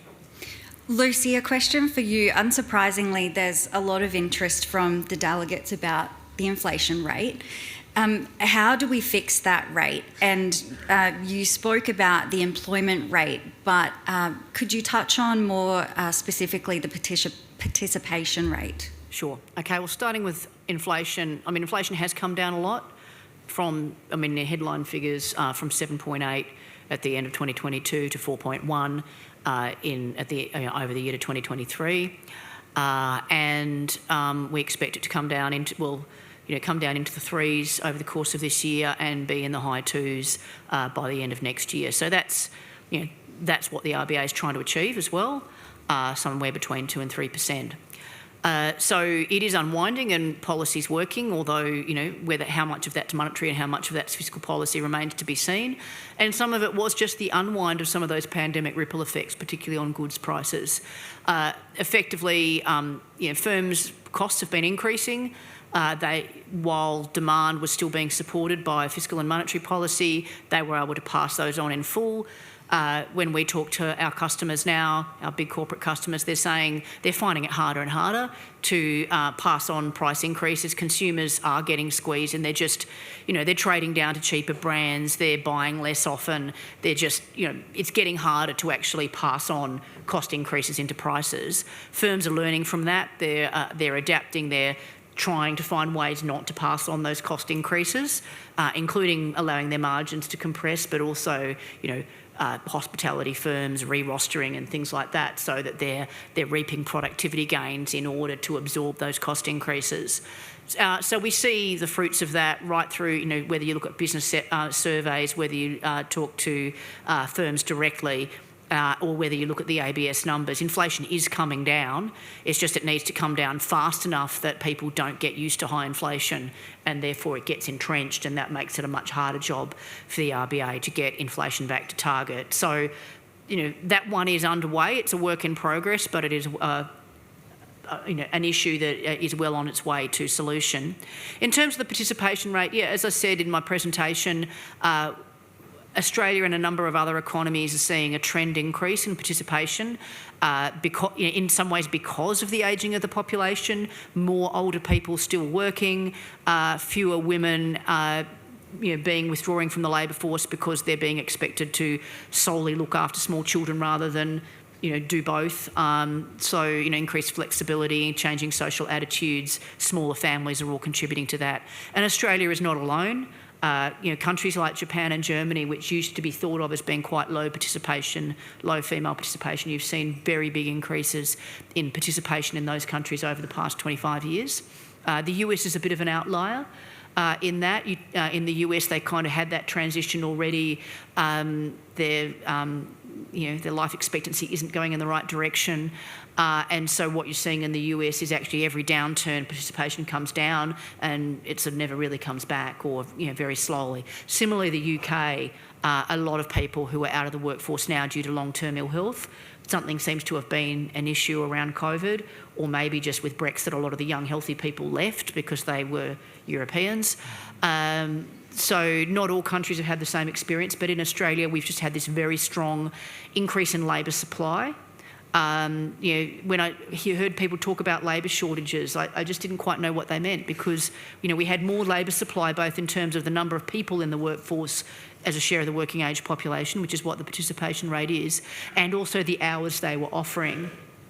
That was as much as it had ever been, and yet people were talking about labour shortages, which I think was really saying the unemployment rate's got low enough that I now have to pay higher wages and I don't like it. I think that's what a lot of people mean by labour shortages. In some sectors, potentially, but I think maybe agriculture might tend to disagree in some of those sectors too. Another question for you, Lucy, and I'm just trying to see, it's moved on the screen, but that's okay. It is on the green energy, net zero, biofuels discussion. We know that the US has a lot of incentives within government policy and green bonds. What would be the implications in Australia if the government went down that path? Well, I think the government has said publicly that every country has to do it their way, in a way that's suitable for their needs, and I think you won't see something quite like what the Biden administration has done in Australia. The biofuels one is a really interesting one, which we probably haven't given enough attention to in the team. We have done some work basically using the transition from leaded fuel to unleaded fuel as a bit of a model. So there was a date, and I think it was sort of in the mid-80s, where you could no longer buy a leaded fuel car. So overnight, 100% of the vehicles sold in Australia were unleaded petrol.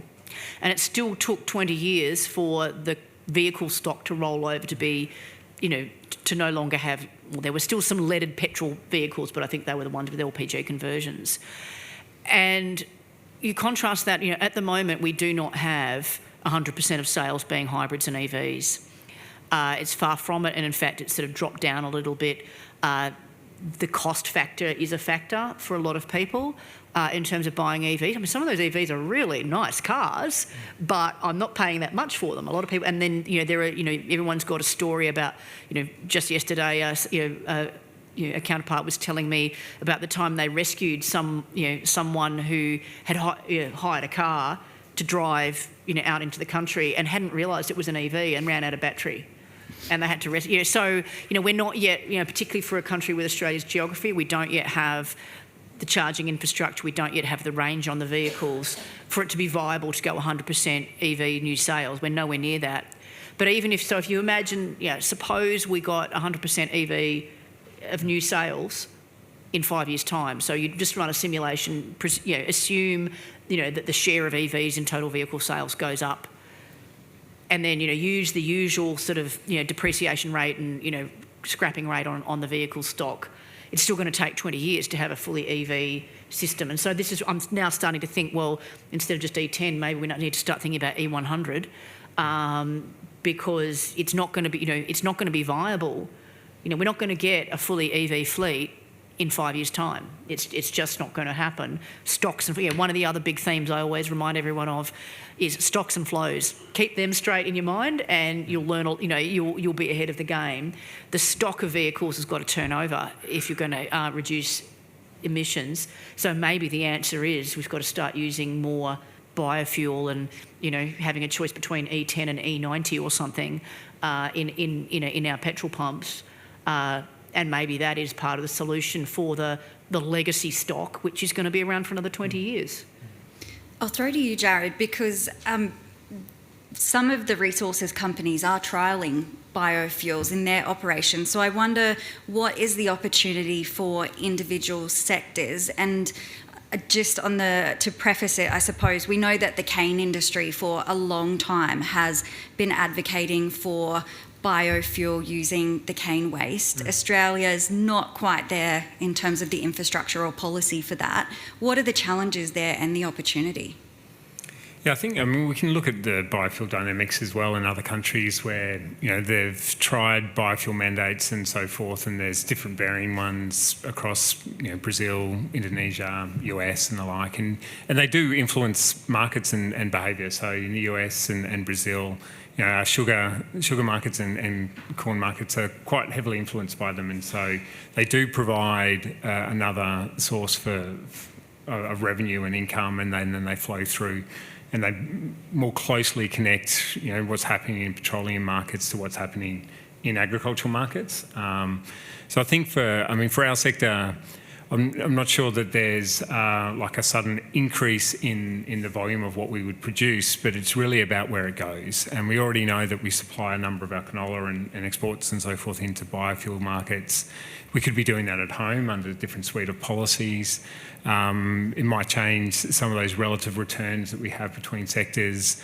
And if the case it's sugar-based, then obviously that would change some of the dynamic, and some of the dynamic that we've seen about shifting from sugarcane production into macadamia nuts and the rest would help address that. So I think it's really about, biofuels would provide a greater amount of options for Australian agriculture producers, which would be good for the sector in that sense. And so we should watch with kind of key interest where these policies go. But it's not just the ones that happen domestically, it's the short answer. It's what's going to happen internationally, given our significant export focus and given how much we produce, they'll really kind of play a role for what happens to the bottom line. I can see your questions coming through. Please keep submitting them. We've got about 10 minutes left for questions from the floor before morning tea. And just to let you know that all of the sessions that take place during the conference will be online shortly after the session. Initially, they'll only be available to the registered delegates, but they will be open to the public in months to come. So moving on with our questions, another one for you, Jared. There hasn't been much discussion on productivity growth, either economy-wide or agriculture-specific. How do we address this slowdown? You spoke about productivity decline. I guess on the flip side, the productivity growth. Yeah, I can jump in, and maybe Lucy wants to talk about the broader economy as well. It'd be interesting. So I think for agriculture, one of the things I guess we observe at the moment in the farm sector, and we look back at that history story that I was telling, is that a large part of our productivity growth was driven by consolidation and a shift in our production mix, where we kind of deregulated everything, we let, in a way, the market rip. And that changed where we produced, what we produced, and it shifted the use of land and other resources in agriculture to different uses, and that drove a significant improvement in our productivity. So we produced a lot more with a lot less. Now, when we go to recent years, we've really slowed down, and the consolidation in farms and the like have really plateaued, and we're not getting that same shift really in our production mix across our different sectors. And so I think that's playing a role. But we really need to, as I mentioned at the end, kind of do some more work to unpack what's going on. Other factors that are most probably playing a role are some of our adaptation pressures and climate. We know for sure that we're trying to work against a different environment. We're getting increased variability. And that plays a role in trying to where we make investments. We've looked in the past to see that farmers are getting better at managing things like downside risks, but then they're missing out on some of the opportunities that present themselves when you get good years and those upside risks. And that will have an impact on your kind of overall productivity suite, because the investments you make on farm may be more risk, kind of looking at trying to reduce your risks rather than maximise where you're going and your true production potential. So those factors will play a role. And I think the other thing that's certainly played a role recently is broader infrastructure investment in Australia. So we've seen our supply chains get disrupted, and we've seen a large kind of disruption to our network and our supply network. And that changes also behaviour, and we get a shift in behaviour by producers maybe holding back on some production, more storage investments on farm and so forth. And so we're rising our cost base to manage some of the increased variabilities. And no doubt during some of the session discussions to come, there'll be more information on how to actually act on those factors. Lucy, over to you for that one. Yeah, so Jared, I was struck by your graph on agricultural productivity because it reminds me a lot of the non-farm sector's productivity. There was a period, particularly through the 90s, where productivity growth globally was really strong. It took a while before people saw the effect of the technological revolution in productivity. And in fact, there was a joke at the time amongst economists, turns out we can tell jokes, that you could see computers everywhere except in the productivity statistics. That was what we were saying in the mid-90s, and then by the late 90s it was no longer the case, and there was definitely signs of computers in the productivity statistics. Well, that was the late 90s and early 2000s, but since the global financial crisis there's been a real slowdown in global productivity, and there's an active program of work trying to understand exactly what happened. Some people have attributed it to less investment because of risk aversion post the crisis, the contractionary stance of fiscal policy that was prevailing in a number of large countries during that period, less investment, partly because of that risk appetite component, more concentration of firms. There's a whole range of different explanations that have been proposed in the literature. What I would remind you each time you open the newspaper is this was a global phenomenon, and so you can't attribute it to a lack of reform in Australia. And again, I was struck by what you said, Jared, about, well, we got this strong period of productivity growth because we did all this deregulation. And you can only deregulate once. And so people who are nostalgic for that era of deregulation, I'm sorry, it's the past. You've got to find something else to do, and the low-hanging fruit is already gone. So globally, productivity growth had been slow in the lead up to the pandemic. Since then, productivity statistics have been weird and volatile. So there was this sort of sudden run-up. I mean, when economists talk about productivity, what they really mean is GDP divided by hour worked. Okay, so it really matters, the composition of the hours worked. And so I wanted you to imagine a toy economy where there are just people who work with laptops who get paid quite a bit, who account for, I'm not going to say they're more productive, but they account for more GDP per hour than the other group of workers who think of them as baristas. So if you think about laptop workers and baristas in your toy economy, and the baristas account for less GDP per hour than the laptop workers. And then you have a lockdown, and so all the baristas go home and sit on JobKeeper. And so the average GDP per hour worked goes up because it's only the laptop workers left. And then we open up again and the baristas come back to work, and so the average goes back down again. And that's exactly what you see in the productivity statistics in Australia and a number of other countries. You see this huge compositional effect in GDP per hour worked. Now, what's been alarming the Reserve Bank and some other observers is that over the year, the couple of years, so 2022, 2023, the level of average productivity was still falling. And so, relative to even the pre-pandemic level of productivity, it's been very disappointing. And people didn't really have a good explanation for why that was. And it was something that we at Westpac Economics put our minds to. And our view is that a lot of this is actually the population surge. A whole bunch of people came in a rush, and there was far more than the capital stock couldn't grow enough to meet that increased supply of labour. And a lot of the people who'd have arrived, think of students. Where are foreign students working? Well, they're delivering your parcels and, serving your pizzas. They're not sitting behind laptops earning more GDP per hour. And so that's probably also created a bit of a compositional effect. We do think that's going to unwind as population growth slows and the capital stock catches up.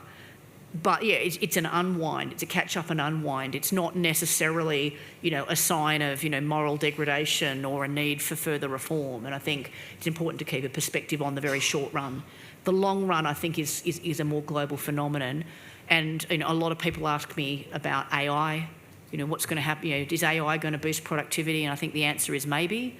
I think it's going to boost the productivity of laptop workers quite a bit, particularly if they're coders, because coding is the one thing that doesn't cause hallucinations or governance issues. So, but I just also, given this is an agricultural economics conference, I want to remind you what happens when you have really big increases in productivity over a long period. 200 years ago, about 90% of the population worked in agriculture. Now we have a lot more food than we used to, but not even 2% of the workforce work in agriculture. So what happens when you have a very big relative increase in productivity in a particular industry is the amount of production of that industry goes up, the price goes down a lot in relative terms, and the share of the workforce in that industry goes down. So that's just a little bit of a long-term prediction, in terms of productivity and what that means. But yeah, I would caution people, a lot of what we're seeing at the moment is still the ripple effects from COVID. It's not, because we haven't done enough Hawke-Keating reforms. This may be our last question, which I'll throw to you, Jared. Given the last forecast for El Nino and a dry period, we saw livestock markets drop and rebound when it rained. Given variability now, how do producers best use these forecasts? It's an excellent question, and producers aren't lucky like I am. I've got a whole team of people who look at the forecasts and the markets and production and so forth to come up with our forecasts. So it's not easy, and I think a lot of the issue is that farmers and producers have a lot of information coming at them from different sources, and I think the Bureau of Met have tried to really refine their messages around different. There's a climate drivers like El Nino, the Southern Oscillation Index, and the Indian Ocean Dipole and the like. And then there's the seasonal forecasts that we also see. And it's trying to use the combination of different bits of information to get a view as to what might be happening, rather than just reacting to a single bit of information. And I'll just encourage everyone, there's a number of products, particularly that the Bureau have online, that go beyond just those headlines to go to those kind of sources and to have a look and to interrogate and try to interrogate what that means. There's also an issue is trying to interpret, what the percentages mean. So they give you a percentage chance of different kind of rainfall and so forth. And we've got a publication that comes out weekly, which is the Climate Weekly, which we try and transpose that into, I guess, more actionable or more user-friendly information. So there's that as well. But it is difficult, and it's a space that I think will continually evolve. And I think there's been a few lessons learnt out of this last process and the declaration of El Nino and what happened in markets and so forth that followed, that will only be good for the sector in terms of the information that it receives. I think unintentionally you've probably set us all a challenge there to, throughout this conference and beyond, to interrogate the information and independently analyse it for your situation. That's a great note to end on. Thank you both for the presentation and the discussion. It's now time for morning tea, to stretch your legs and have a break. As I said earlier, don't forget to continue the conversation on your socials using the hashtag ABEZOutlook, and the sessions will be available on the ABEZ website soon after. Thank you.